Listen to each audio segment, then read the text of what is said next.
Imagine a crime so baffling, so devoid of clues, that 4 bodies could lie undiscovered for over 3 decades, their identities erased from history.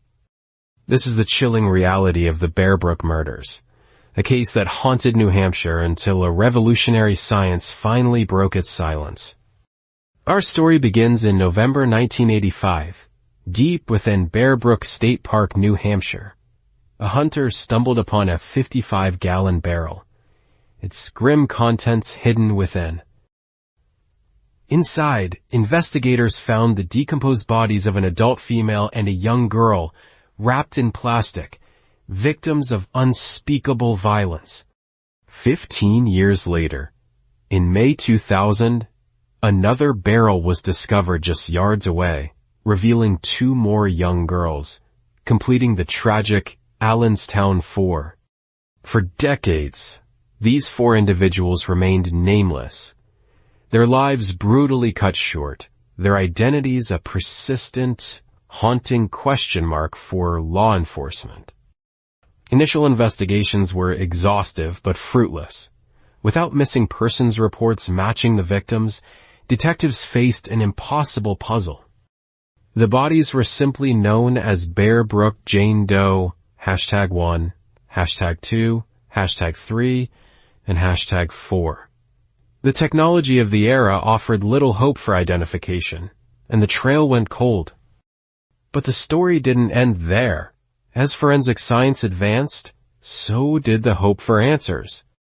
In the mid-2010s, a revolutionary technique called genetic genealogy emerged, offering an unprecedented opportunity to identify victims and perpetrators. Investigators exhumed the bodies, extracting precious DNA samples. They partnered with experts like Othram Inc., who specialize in forensic genetic genealogy.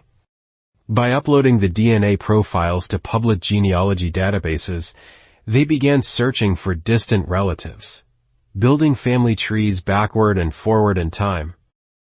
In 2017, the breakthrough arrived.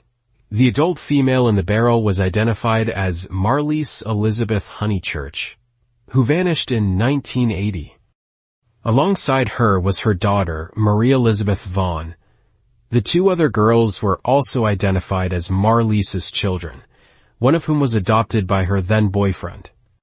The identity of Marlise's boyfriend, the father of one of the children, and the likely killer was revealed: Terry Peter Rasmussen. Rasmussen was a chameleon, living under multiple aliases across America, leaving a trail of disappearances and unsolved mysteries in his wake. His true identity was a shock. Rasmussen, who died in prison in 2010 for a separate murder, was now linked to the Bear Brook victims. Further investigation in 2019 identified the 4th child as Sarah Lynn McWaters, another daughter of Rasmussen and an unknown mother. This revelation confirmed Rasmussen as a serial killer, connecting him to the 1981 disappearance of Denise Bodine and her daughter, who was later found alive.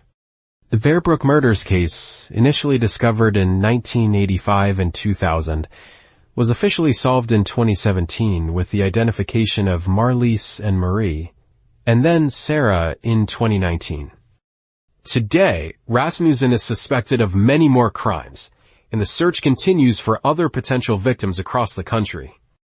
The Bear Brook Murders stand as a chilling testament to the enduring power of forensic science to unravel the darkest deceptions, even decades later. If you found this deep dive into true crime fascinating, hit that like button and subscribe for more untold stories. What case should we open next?